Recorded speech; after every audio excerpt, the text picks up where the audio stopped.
It was the talk a grandmother had with her 16-year-old grandson, a conversation about what the first-time driver should do if he were ever pulled over by police.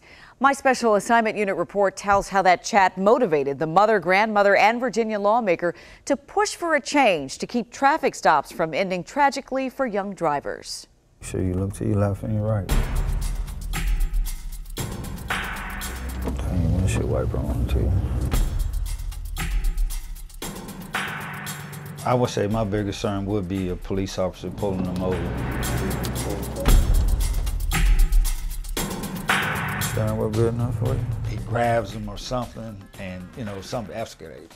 Years ago it happened to me, so it could happen. Trying to say. Orlando Crouch wants his son Darius to learn more than just the do's. Let them take off first. And don'ts. Stay off that white line. Behind the wheel while driving around Stafford County.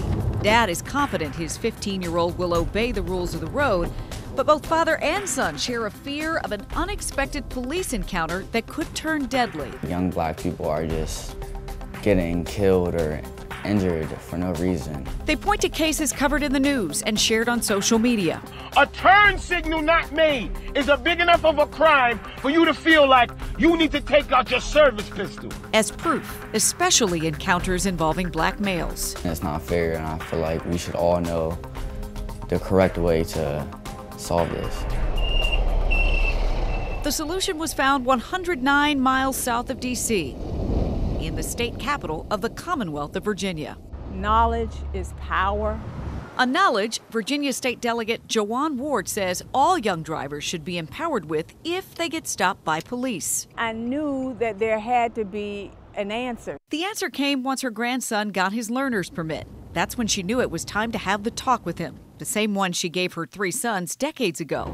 The lawmaker then searched the state code to see what was written about young drivers and police pullovers. There was all types of information, but nothing was listed on what to do if you're ever pulled over by law enforcement. So Ward wrote a bill that is now law. It requires Virginia's public schools to teach teens taking driver's ed how to deal with a police traffic stop.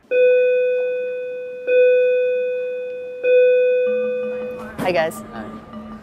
This potential life-saving lesson starts in the classroom. Almost every driver gets pulled over by law enforcement at least once during their driving career. Instructor Ann Veerkorn leads about 40 Briarwood High School students through a PowerPoint presentation. They want to let you know why they pulled you over. Of safe steps and procedures to follow during a traffic stop. One of the things I talk about and emphasize is that a police officer can only react to a situation.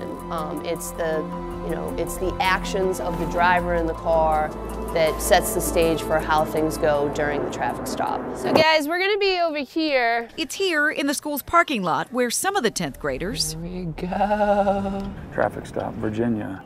Victor Kilo. Are put through mock pullovers under the watchful eye of their teacher and Loudoun County Sheriff's Deputy Mike Sennett. Hey, Deputy Sennett with the Sheriff's Office. Hey, I stopped you this morning. To test what they've learned and how they will react. And now that I've got you stopped, unfortunately, I noticed you're not wearing your seatbelt. What's going on this morning?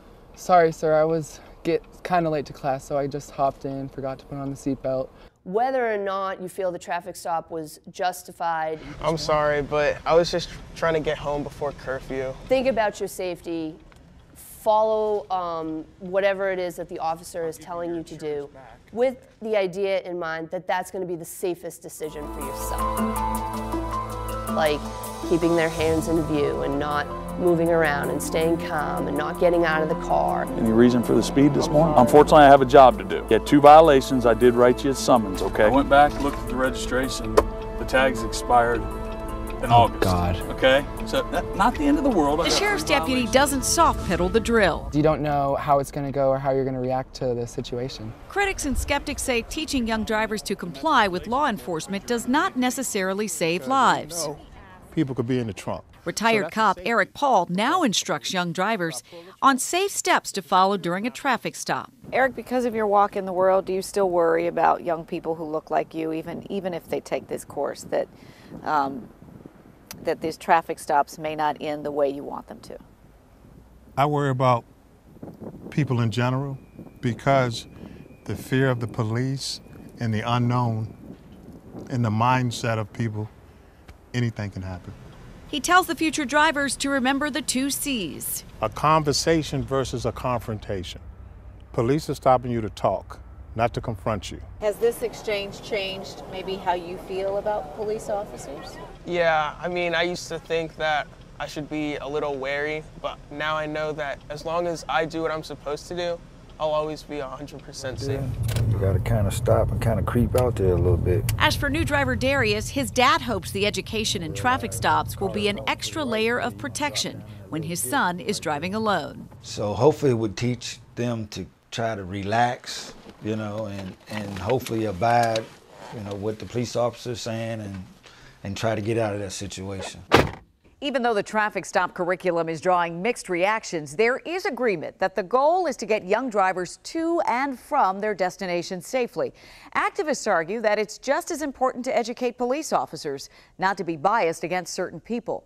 Virginia Delegate Jawan Ward says she will work to introduce a bill that will do just that.